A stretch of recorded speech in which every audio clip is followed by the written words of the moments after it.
Guys, I don't know if you saw people on Twitter, social media losing their minds over Bobby Hurley tweeting a thank you to his players on social media the other day after the season ended, like he does just about every year. And then Chris Cartman of Sun Devil Source tweeting earlier today that Bobby is just meeting with his players, usual meetings. But I think everybody is putting, I don't want to say going like above and beyond or going over the top, making assumptions, but maybe connecting the dots a little bit between the Providence job opening, college basketball, the coaches in general, just the cycle of it all. And then obviously Michael Crow's comments on the facilities. Like, I think everybody connecting the dots in terms of what could be next for Arizona State basketball, Bobby Hurley. What do you guys think? Well, if you haven't seen the statement, it basically just I'll read it word for word. It says, "I'm so proud of our 2022 to 2023 team. Thank you to the players and coaches for all their hard work, dedication, sacrifice. Few teams have as much heart and soul as this group. And to Sun Devil Nation, we couldn't do it without your support. Thank you."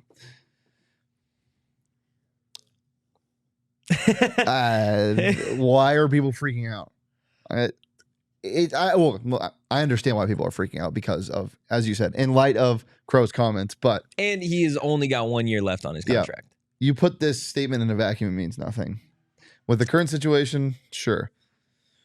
Yeah, it'd be one thing if he was like, these last 8 years have been amazing. Yeah. Yes, that is 100% different. But I mean, what I didn't like is people in the comments immediately being like, please stay, like begging. I'm like, just like, I agree, but I think that also, I don't hate that, right? If you're somebody that wants Bobby Hurley to be the long-term future at Arizona State and you've got fans in his comments saying, please stay, I don't think that hurts. Yeah, you're right. You're right. And I mean, I know we're going to like get more into the pros and cons of leaving and staying, but I mean, we talk a lot about the support or lack thereof of this program. Mm-hmm. And so, I mean, people getting in the comments and showing the support, it definitely can't do anything to hurt. Yeah, so. Absolutely. Rez in the chat, I believe he will stay, and I don't think it is because of potentially getting some new handrails in the arena either. But I feel like people minimize this arena situation so much, though. Like, I get it. It's like the renovation of it is, it's not just, it could just be handrails. It could just be seating. It could be, but it's also the whole thing is archaic. It's really old. Yeah. You had to cancel a game last year because of I'm just not sold on the idea that it doesn't. Some people put it really impacts wins. It does. It objectively does. It objectively does. And like, just because you have like my Panda shirt, it might be a good luck shirt and it might serve a purpose of being a shirt. I'm not going to go wear that to a job interview. Like, it has holes in it. Yeah. Like DFA has holes in it. It figuratively and literally. I was going to say, give it some time and we'll have literal holes in it. Look, I'm going to read for those of you listening or watching that are unfamiliar with what Michael Crow has said recently on the whole DFA situation. State Press, they got the chance to sit down with Crow like they do once a year and talk to him. The one thing I love about that is one thing in journalism that you are taught never to do, right, is to give the questions in advance, right, because you want a candid answer. Michael Crow will not do an interview with anybody unless he has the questions in advance. So he knew what he was saying going into this interview, right? This is not like they had just sprung this basketball DFA question on him and this was his first answer. This was his prepped answer, was to say that DFA didn't need anything, right? So this is pulling from AZ Central, their story, just kind of piecing together what Crow said and then also Ray Anderson. So it says, Arizona State University President Michael Crow recently made some interesting comments to the state press about the state of the school's basketball venue, Desert Financial Arena, calling the facility, quote, completely functional and a, quote, fine facility, while also saying that, quote, it does not determine if we win basketball games at all. And then Crow also refuted some comments from his own AD, Ray Anderson, about the venue, which Anderson said was in, quote, dire need of work last year. Crow said, quote, I don't know what he meant by dire. You've been there. It's completely functional. It's actually a fine facility and just needs some updates. Dude, just lying through his teeth. Well, and then in terms of the updates, said, quote, there haven't been any serious injuries, seriously, from that. And then referring to the handrails, talking about locker room updates and seating updates. What makes me mad is even if he's telling the truth, why would you just settle for a fine arena? You are the second biggest school in the nation, sometimes the first biggest, depending on who you ask, census-wise. That is ridiculous that you would settle for a fine arena. It's fine. Everything's fine. You hate how I use fine. This arena is fine in my sense, but even if it was fine in somebody else's sense, which is normal, okay, passable, that's not cool. That's not fine. A Power 5 school with this much potential shouldn't settle for fine. Yeah. Schools can get away with fine. Duke gets away with fine, but they have history and like legacy. But do they get away with fine? Yeah, they could get away with fine, but they don't settle for fine. No, they do in the sense that like Cameron is an old facility. Yeah. It's not, but like you can get away with that if you have something special about it, but ASU doesn't. I mean, I'll be much more concerned after May 16th because, as Craig Morgan reported previously, like there have been talks about ASU trying to play their basketball games there at the Tempe Entertainment District if it were to get built. And so I don't really know. Like it's been a while since Craig did that reporting. I don't know what's going on behind the scenes. Maybe there's some gamesmanship involved in what Michael Crow was saying or doing. And so I'll be much more concerned if that doesn't get passed, and all of a sudden we're like, okay. Now what? Because you can sell me on that DFA is fine for 3 years. You can't. It's literally the same piece of garbage that's been there. No, but I'm saying like it's okay. Like there's a roof over it. They can play basketball games there. If there is a plan to move somewhere else in a couple of years, don't spend a cent on that arena. Yeah. But that's fine, but you got to give somebody like unless the coaching staff and the players and recruits are made aware that there's a plan in the future, and they might be. The coaches, I'm sure, are. They might be, right? Or we've got to take this for face value of Crow is saying it's a fine facility and there's no plans for upgrades or whatever, right? And at that point, he's absolutely wrong, right? You can't tell me that a nice facility doesn't improve your program, whether that be winning games, getting recruits, getting coaches. Like, at a certain point, you have to see what some of the other giant powers in the NCAA have done over the course of the last however many years to try and improve the product, right? Yeah. And when you're going to sit here, and Arizona State, I think as a whole, we can agree, has got some traction, whether that be with Kenny or other sports across the valley. Like, why just settle for a fine? Why would you want a fine facility, right? If you're quote-unquote #1 in innovation and you're fine with a dinosaur of a basketball facility? You want my honest answer? Because the man making the decisions is fine. Like Michael Crow, it's not his thing.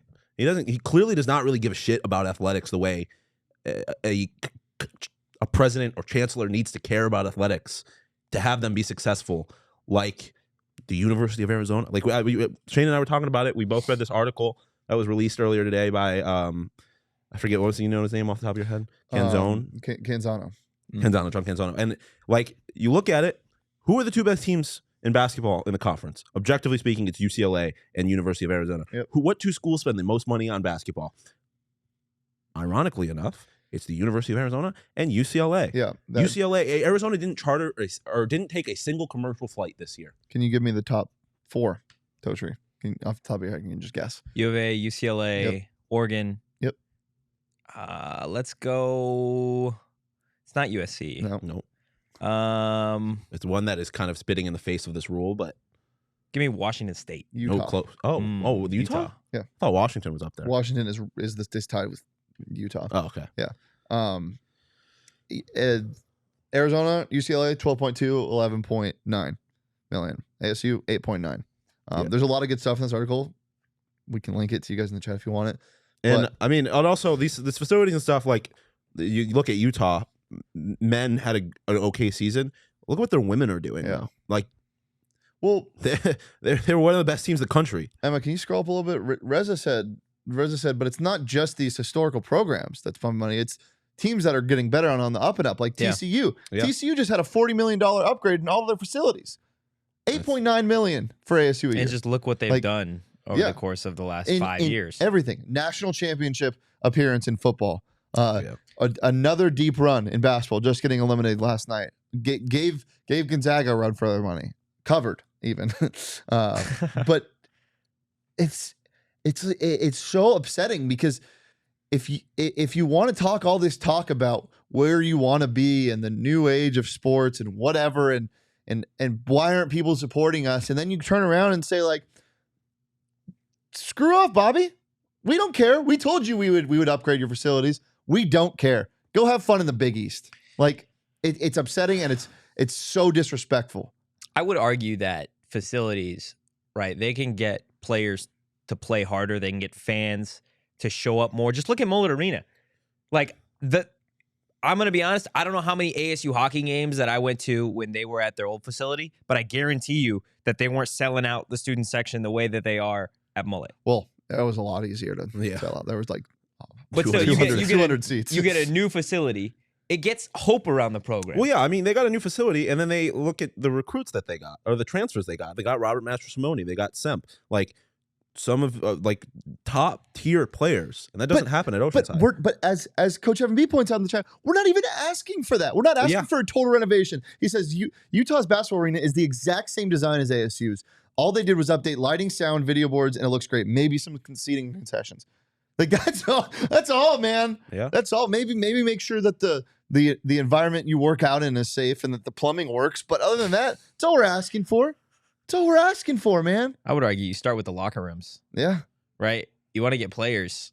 Obviously, the court and everything, a massive renovation or a new building in general would be nice. But if you want to get recruits, you want to get players, start in the locker room. Like the whole facility, I'm going to be honest, is just trash. It's garbage. It's old. And it needs to be, to your point, Shawn, if they're going to do something about it, don't put a cent into it because you're going to get a new building. You need a new building. But there's just, you can't have any sort of belief that that's going to be the case with what Crow has said in the last week. Yeah. And I mean, Dom's in the comments making like fair points. Like it's not all on the school. Like ASU does not necessarily have, like, James Harden's not out here handing money to the school like other big schools. But when you are the largest public institution in the nation, you probably, but that's why he brings up Ohio State. You don't need it. Yeah. That's why he brings up Ohio State, who is the largest as well. Like, another thing is, if you're asking for money from other people, then why weren't you doing it before? Why does it take 2020 to 2022's version of ASU athletics to get behind players and stuff? Why does it take, a collective outside of the school to get people to donate before? Like, don't act like you need help when you haven't been asking for help. Yeah. You know what the frustrating thing is that this is coming off of a tournament appearance. And if I don't know if you know this, when you make the tournament, you get a bunch of money. Yeah.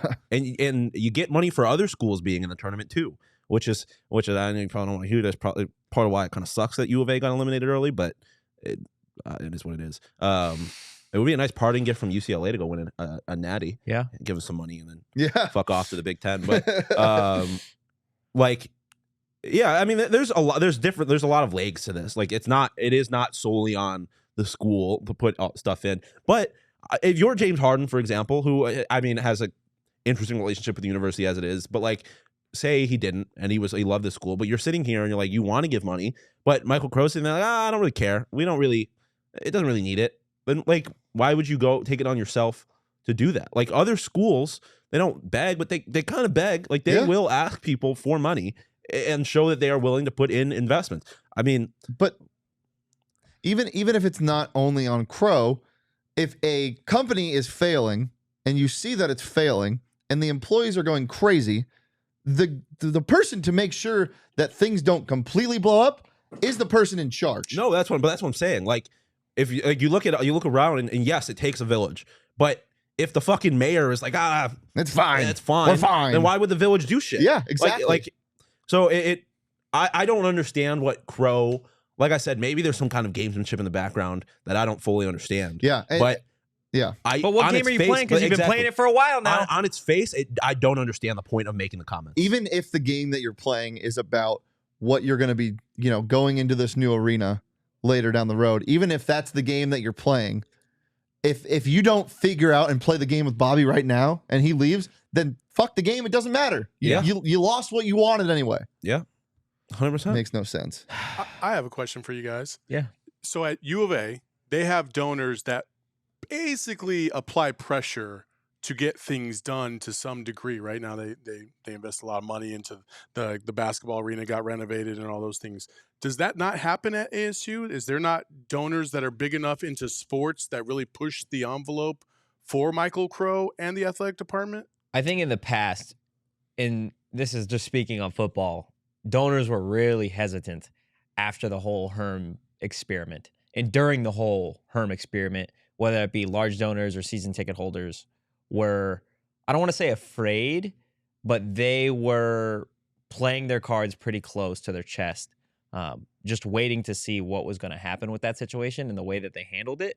In terms of basketball, I'm not nearly as connected there, but it's definitely not the same. I mean, even with that AZ Central article, right? When you have your president going against what your athletic director said, That's like what, there's a disconnect that they're not even on the same page, and these are 1 and 2. yeah. Mhm. And that wasn't like a while ago. That was in February of last year when he said that DFA is in dire need. Dire need. That was the phrase. They canceled the game. They had to cancel the game against a fucking I mean, there's all this talk about like HBCUs and stuff and like their funding or lack thereof, and you are a Power 5 school having to cancel the game against a HBCU because your facilities are dog shit and you don't have the money like that.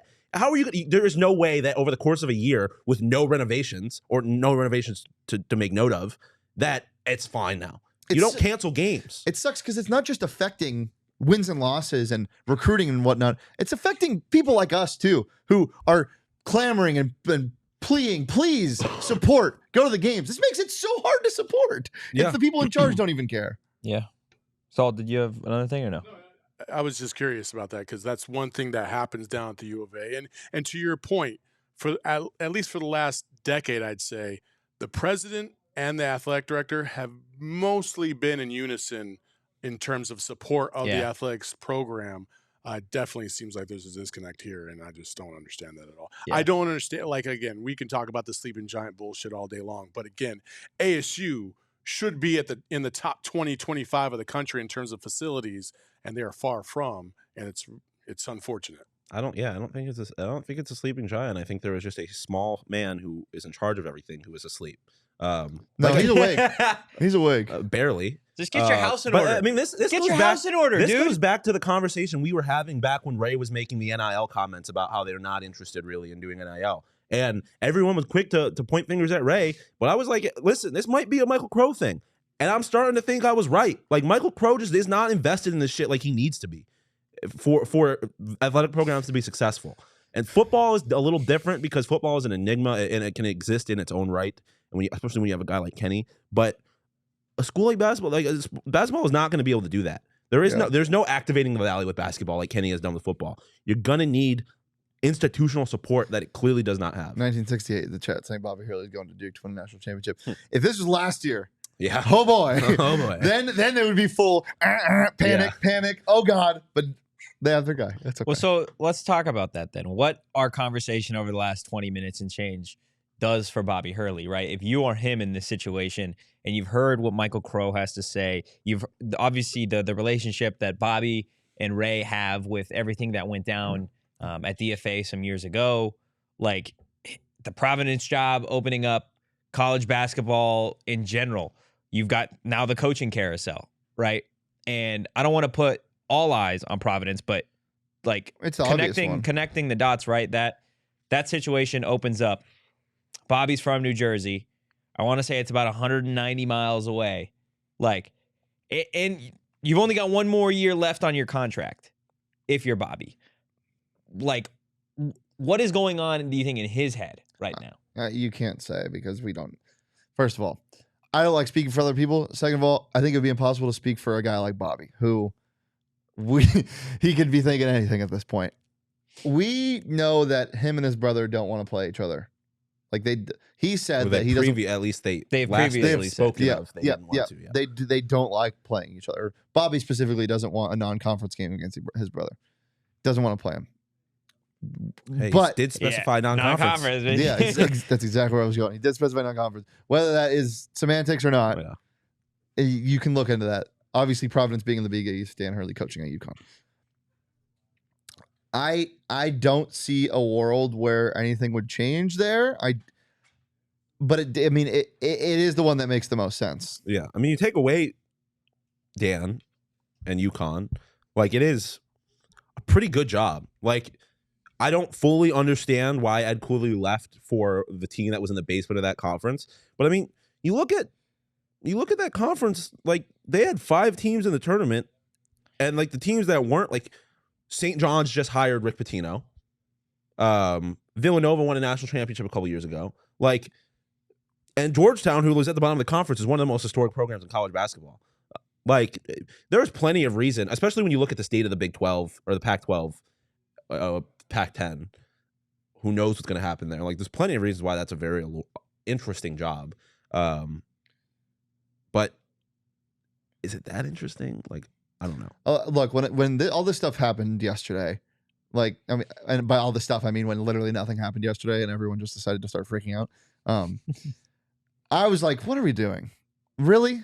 We really just like, are we really doing this right now? Like, what is the reasoning? And then whether it be time passing or more things brought to my attention or whatever, now I'm kind of like, okay, I could see why. And then it turns into, okay, this is a little panicky. And now it's like, if this motherfucker leaves, we know who we're looking at. So, oh yeah, absolutely. It's not a surprise. Like, I don't think anybody at this point, if Bobby decided to leave, would blame him. Right? Syracuse just hired a guy, Zona Tucson. Over the last handful of years, Bobby, he's been here 8 seasons now. He's made the tournament 3 out of the last 5 seasons, I want to say. Like, come on now. Like, pay the man. Yeah, but I mean, this applies for teachers, for police, like for any. If there is a lack of institutional support, it's going to be very hard to do your job. It doesn't matter how much you like your job, how much you like the people you work with, how much you like doing that job at a specific place. Yeah, like it does not matter. If Saul came in here every day and was just like, I don't really give a shit what y'all do. We need stuff. Nah. Like, I don't care. It doesn't matter how much I love y'all, how dope this job is. It's not going to be that fun to do it if there is no institutional support. Yep. And so it doesn't matter. Bobby might really love it, but at a certain point, like, there's plenty of people who go through this kind of thing where it's like, at a certain point, you love.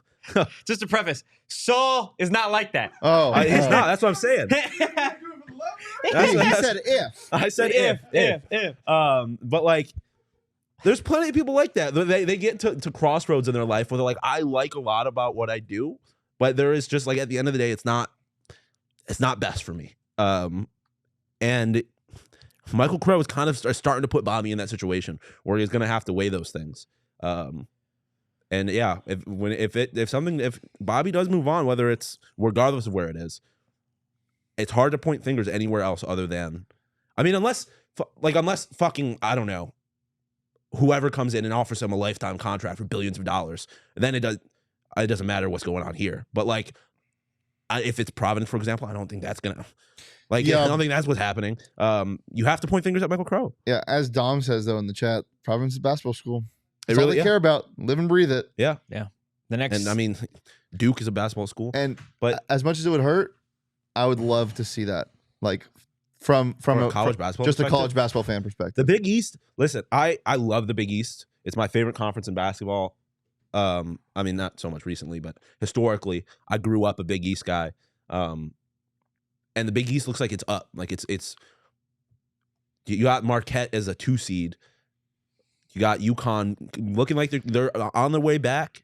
I went through the conference. Like it seems like it could be a really fun place to play basketball. Yeah. And if Bobby has changed his mind a little bit on the playing his brother thing, or the non-conference thing really was a thing, like playing his brother in conference would do something different for him. I wouldn't, like, if I'm Bobby, I understand why you might want to take that job if it's on the table. Absolutely. Don't. Yeah, but please don't. Jason in the chat bringing up, a great point, right? Like, it's not like Ray and Bobby have the best relationship in the world.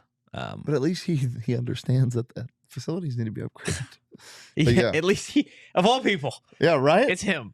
Oh, goodness. If a person you don't see eye to eye with supports, it's just, I don't know. So much fucking... It's hit me right in the heart. I wish Big East would bring back Syracuse, brother. So do I, guys. Before we move on, Shawn, you want to bring up the quote that was in the Canzano article that you pointed out Which about part? ASU's what they've been doing? Oh, yeah. I should find exactly what he said, but he basically said it's basically a goddamn miracle that Bobby is accomplishing what he's doing, considering what ASU is spending. Okay, so he said the schools that invest in men's basketball generally do well in the standings. Washington State's 6th place finish in the conference is an outlier. The Cougars are squeezing more dollar for dollar out of men's basketball than anyone in the Pac-12. Also, Washington's 9th place finish in the standings was puzzling, considering they spent 10.5, yada, yada.